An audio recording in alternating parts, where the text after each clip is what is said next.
पत्थर की मूर्त बनाना बहुत आसान बात है।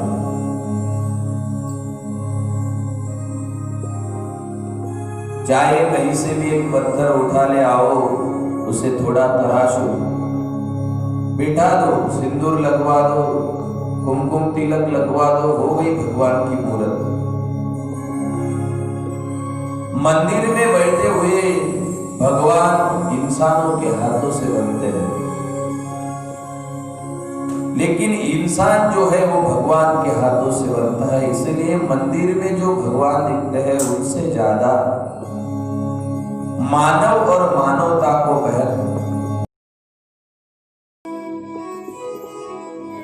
मानव का धर्म, विचारों का होना बहुत महत्वपूर्ण है। विचार कहां से आते हैं? मस्तिष्क में। जो संसार का चिंतन करता रहता है उसे संसारिक बातों का ज्ञान होता है। जो तकनीक का इस्तेमाल करता है उसे तकनीकी ज्ञान होता है। वैश्वीकरण, भूमंडलीकरण में आदमी से दूर होने लगा, उसे इंसानियत की बात मालूम नहीं। राष्ट्र संत जी उस इंसान की बात करते हैं। गिरते को उठाना स्वर्ग मेरा। जो पिछड़ा हुआ आदमी है उसे गले से लगाना, उसे भी मेरा भाई कहना, ये राष्ट्र संत जी का संदेश।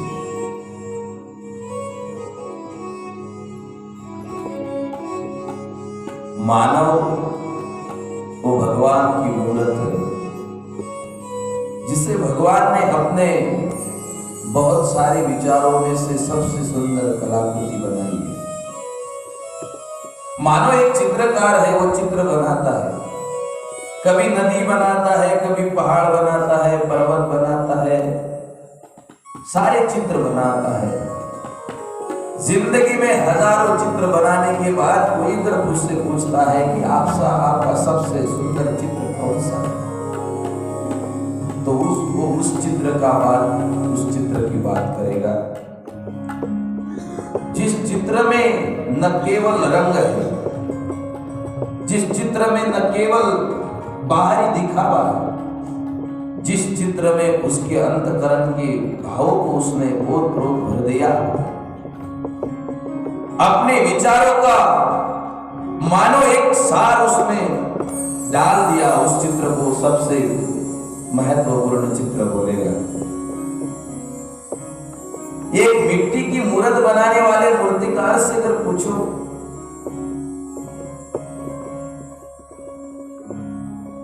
एक मिट्टी की मूर्त बनाने वाले ने बहुत सारी मूर्तियां बनाई,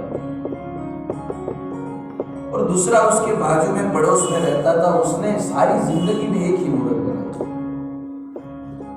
अब सुनो भाई,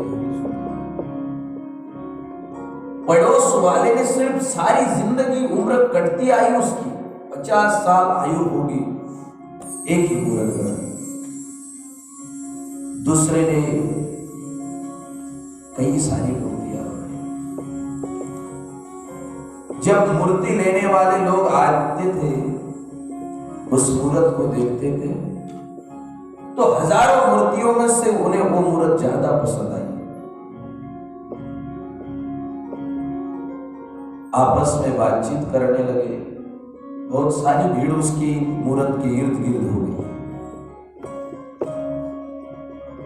तो उस मूर्त बनाने वाले से पूछा, ऐसा कितने की होगी एक मूर्त? इस मूर्ति की कीमत क्या है? तो मूर्ति वाला बोला, ये 4 लाख की है। तो सब सोच में पड़ गए, भाई एक इतनी सी मूर्त, वो भी मिट्टी की, और 4 लाख की कैसे हो सकती है? तो उसने कहा, भाई साहब अगर सस्ते में सस्ते में चाहिए तो बाजू में दूसरा दुकान है, वहां पे सैकड़ों मूर्तियां, वहां पे जाओ, वहां से लेके आओ, और मेरे मूर्ति की तुलना में उस दुकान में रखी हुई जो मूर्तियां है बहुत अच्छी है, बड़ी है। लोग सोच में पड़ गए और लोग कहने लगे, नहीं भाई साहब, आपके दुकान में सिर्फ एक ही मूर्ति है, लेकिन वो बहुत सुंदर है। उसके चेहरे पर एक अलग सादगी है।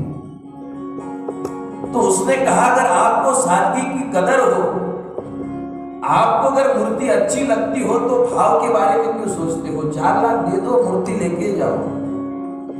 तो एक चाणाक्य से लेने वाला होशियार आदमी आया, भली भांति उससे कहने लगा, भैया मैं मानता हूं 4 लाख की है, लेकिन उसने इतनी सारी मूर्तियां बनाकर बहुत सस्ते में बेच दी है, बेचने वाला है बेच रहा है, पर आप एक ही मूर्ति की 4 लाख कीमत क्यों बता रहे हैं? ये तो मूर्ति मिट्टी की है।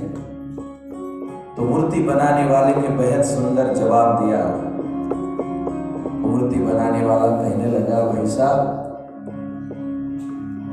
उस पड़ोस वाले ने मिट्टी की मूर्तियां बनाई है, उस पड़ोस वाले ने सिर्फ मिट्टी की मूर्तियां बनाई है, लेकिन मैंने इस मिट्टी के मूर्ति को बनाने के लिए अपनी जिंदगी को मिट्टी में मिला दिया है, तब जाके मिट्टी में से मूर्ति आई। मिट्टी की मूर्त बनाना अलग बात है, और मिट्टी की मूर्ति बनाने के लिए जीवन मिट्टी में मिलाकर मिट्टी की मूर्त बनाना ही अलग बात है। तो भगवान ने कई सारे जीव बनाए हैं, कई सारे पशु बनाए हैं, लेकिन इंसान को बनाने के लिए उस भगवान ने अपना सारा तेज उसमें रख दिया, अपनी सारी कल्पनाएं उसमें डाली, अपने सारे सोच विचार उसमें रखे हैं, तब जाके ये सुंदर इंसान बना है। अच्छे मूर्त बनाने के बाद तो प्रिय सज्जन सभी श्रोतागण, इंसान के उसी पड़ाव पे इंसानियत की बात लेकर राष्ट्र संत कहते हैं, भाई साहब, इंसानियत की बात छोड़कर चाहे पैसा कमा, इंसानियत की बात छोड़कर चाहे पैसे वाला हो, धन माल मत्ता राज भी भाई सभी के सकाम के, बिन काम का कोई नहीं, सब स्वार्थी बस दाम के, है 4 दिन की जिंदगी फिर छोड़ सब खो जाएगा। धन माल मत्ता किसकी है? जिसे जिसे धन मिला है वो भी परेशानी में कर लगता है। निर्धन आदमी सुबह से उठकर शाम तक सिर्फ पेट भरने के लिए यहां से वहां भटकता है। कोई ज्ञानी हो तो वो भी अस्वस्थ है, कोई बहुत पैसे वाला है तो वो भी सोच में है, जिससे बाल बच्चे हैं वो भी उनकी चिंता में है, जिससे कोई लड़का नहीं पुत्रिक है वो भी चिंता में है। तो भाई ये चिंता जाएगी कैसे? चिंता को गवाने के लिए, वहां से वापस आने के लिए इस मन को कहीं पर भी रखना पड़ेगा, इस मन के बारे में सोचना पड़ेगा। ये जो यहां से वहां से भटकता है, रास्ते में से चलो कहीं पे अगर पकोड़े दिखते हैं तो उसमें चला जाता है, लता पंडाल से कहीं पे जाता है, तो ये कहीं पर भी स्थिर करना पड़ेगा, क्योंकि ये बहुत चंचल है। इसे स्थिर करने के लिए तो हरि कथा है। ये महानुभाव, क्या भरोसा है इस जिंदगी का हो, क्या भरोसा है इस जिंदगी का, क्या भरोसा है इस जिंदगी का हो, क्या भरोसा है इस जिंदगी का। साथ देती नहीं ये किसी का, साथ देती नहीं ये किसी का, क्या भरोसा है इस जिंदगी का, क्या भरोसा है इस जिंदगी का।